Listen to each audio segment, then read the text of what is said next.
morning, everyone. My name is Lutfi Aziza. And I'm Nurul Aulia. We are from CNN News.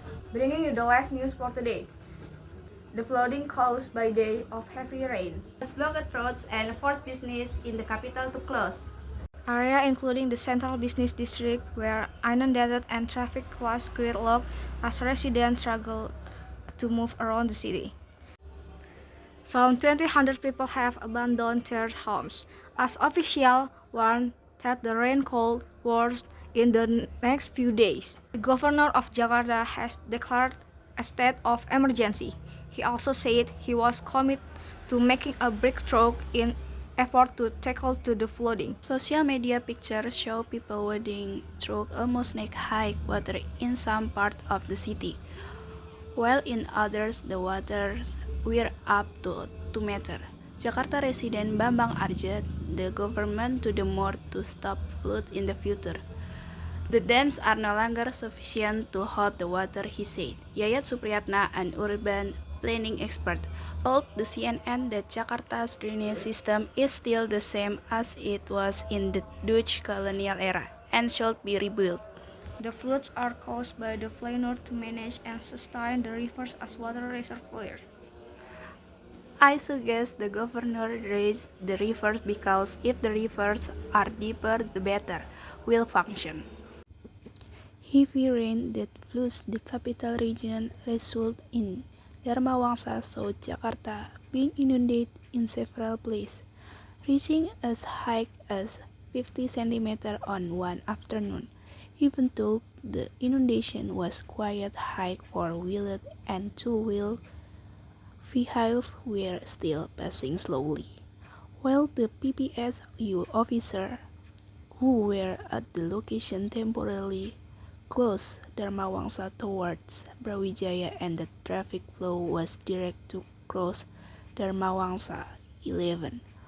Water inundated Jalan Fatmawati Raya Gandaria Selatan Cilandak, South Jakarta, Saturday afternoon. Due to the high inundation, the traffic flow from the direction of Haji Nawi Raya and the direction of Cilandak could not be passed by vehicles for a while. A number of two-wheel and four-wheel vehicles that forced their vehicles to experience engine failure inundation. At this location often occurs when the intensity of rainfall is quite high, plus culverts that are full of garbage. Flooding also occurs when the intensity of rainfall is quite high and the culverts are full of garbage. Flooding also hit the Jalan Kemang 9 Pancoran, South Jakarta area on Saturday afternoon. The water level in some places reached 16 centimeters. A resident on top of the building recorded how horrific the traffic in the Kelapa Gading area of North Jakarta Thursday morning due to the flooding in the area. Vehicles crossing the Mall of Indonesia area were immobile in both directions. Even the arterial and two lanes from Tanjung Priok towards Jawang also experienced the same thing. Jalan Raya Kelapa Gading Jakarta. This made slow down the pace of their vehicles. Number of members in Kelapa Gading Barat, the middle of the road, to avoid deeper water. A number of office employees in the Legend Suprapto area Cempaka Putih, Central Jakarta, were forced to use a homemade boat in order to get to work on Thursday morning. This boat was provided by Jakarta Water Agency officer.